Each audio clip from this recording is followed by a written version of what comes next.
வணக்கம் நண்பர்களே. ஒரு இளம் ஜோடி பெற்றோர்களுடைய சம்மதத்தோடு போன 18ஆம் தேதி வித்தியாசமான முறையில் திருமணம் செஞ்சுக்கிட்டாங்க.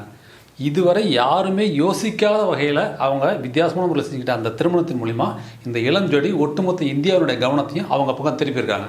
இன்றைக்கு சோசியல் மீடியாவில் இந்த திருமணம் பற்றி தான் பேச்சு ட்ரெண்டிங்.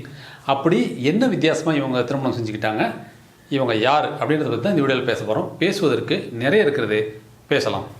ஹாய், நான் பாபு சீனிவாசன், ஜேர்னலிஸ்ட். மலை கிராமங்களை அதிகமாக உள்ளடக்கிய நக்சல் பாரிகளுடைய ஆதிக்கம் மிகுந்த வளர்ச்சியில் பின்தங்கிய ஒரு மாநிலம் தான் ஜார்க்கண்ட். இந்த பின்தங்கிய ஜார்க்கண்ட் மாநிலத்திலிருந்து தான் ஒரு முற்போக்கான இளம் ஜோடி அவங்களுடைய திருமணத்தை நடத்திய விதத்தின் மூலிமா நம்ம எல்லாத்துக்கும் ஒரு ட்ரெண்ட் செட்டராக மாறி இருக்கிறாங்க. அப்படி என்ன அவங்க திருமணத்தை வித்தியாசமாக பண்ணாங்க அப்படின்னா, அவங்க திருமண மேடையில் அம்பேத்கருடைய புகைப்படத்தை மட்டுமே வைத்து அந்த புகைப்படத்தின் முன்பாக அவர் வழங்கிய இந்திய அரசியலமைப்பு சாசனத்தை புத்தகத்தை வைத்து அந்த புத்தகத்தின் மீது இருவரும் கை வைத்து திருமண உறுதியேற்பு செய்து திருமணம் செய்து கொண்டார்கள். இவ்வளோதான். இந்த திருமணத்தில் அக்னிகுண்டம் வழக்கில் ஐயர் கிடையாது, தாலி கிடையாது, குங்குமம் கிடையாது, மங்கள வாத்தியம் கிடையாது, எந்த விதமான சாஸ்திர சம்பிரதாயங்களும் கிடையாது. எதுவுமே இல்லாமல் வெறும் அரசியல் சாசன சட்ட புத்தகத்தின் மீது கை வைத்து உறுதிமொழி எடுத்துக்கிட்டாங்க. அவ்வளோதான்.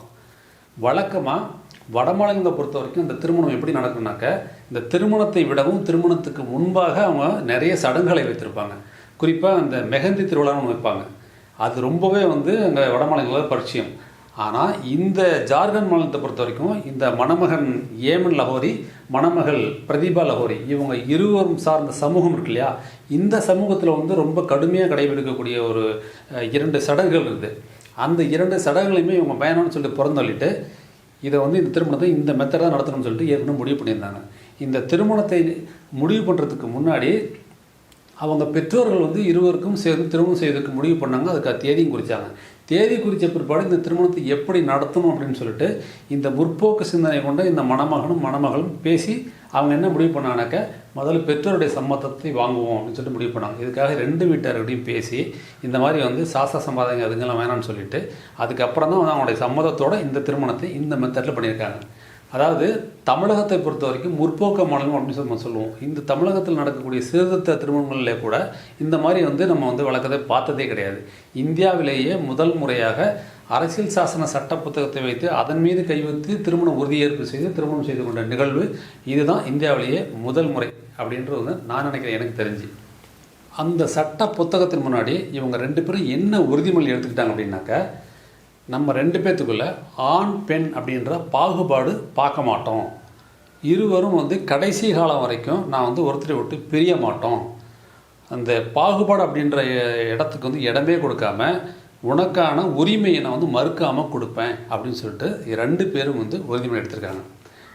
இதில் இந்த திருமணம் நடந்த விதத்தை பற்றி அந்த 2 வீட்டாருடைய பெற்றோர்கள் ரொம்ப மகிழ்ச்சியோடு பாராட்டியிருக்கிறாங்க.